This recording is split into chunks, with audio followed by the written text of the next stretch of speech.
We're enjoying so many of the words of the life and times of Nelson Mandela. And here we see the greatest glory of living lies not in never falling, but in rising every time you fall. And that certainly is applicable in the world of sport. And it was a world that really helped unite South Africa at a very critical time for Nelson Mandela and his people. It was all dramatized, in fact, in the 2009 movie Invictus. It starred Matt Damon and Morgan Freeman and told about the profound moment when South Africa won the Rugby World Cup and a divided nation came together as one. The year was 1995, and South Africa was set to host the Rugby World Cup, represented by a team made of mostly white players. The polarized social climate still meant that many black South Africans cheered against their own team. Whites learned it in school and blacks learned to hate it. Yet another snapshot of Nelson Mandela in the wake of apartheid, when Mandela began his presidency, leading a still broken country struggling to become whole, a struggle immortalized on the big screen in the film Invictus. This is the time to build our nation. And with his country's national pastime writ large, Mandela helped his nation move on from a past history of violence and separatism and hatred. Finally tonight from South Africa, something to cheer about. To have people united overnight like that, it is a miracle. To see us shouting together, to scream together, to unify against, for something is just unbelievable. It's just absolutely incredible. Viva!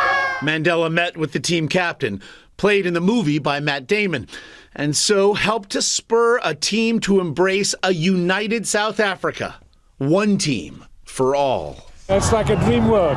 All the people mixing here, white and black, we all mixing here. I'm very happy about this. Morgan Freeman, who was handpicked by Mandela to portray him in the film, says that after studying the civil rights icon for years, Freeman's most difficult task was properly executing Mandela's voice.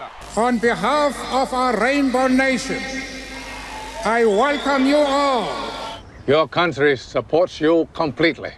And a team that once stood for an oppressive minority came to stand for all South Africans, white and black. I want to thank you for what you have done for our country. No, Mr. President, thank you for what you have done for our country.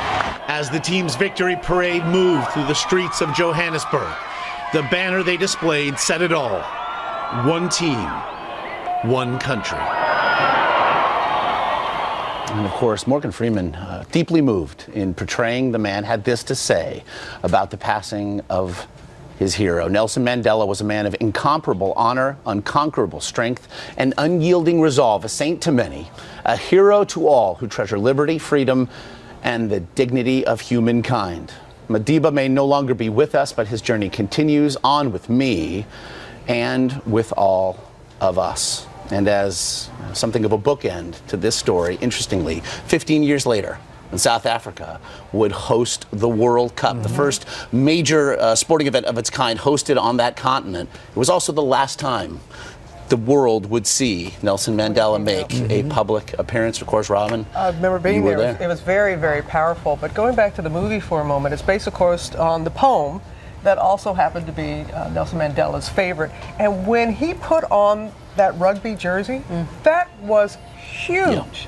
That sent the strongest signal about reconciliation and forgiveness to the people. And to see black and white celebrating, as we heard in the piece, your piece, it was something to behold. It has always been something from these moments to Jackie Robinson breaking the color line here in America. Sport can be such a unifier and such a place for pioneers.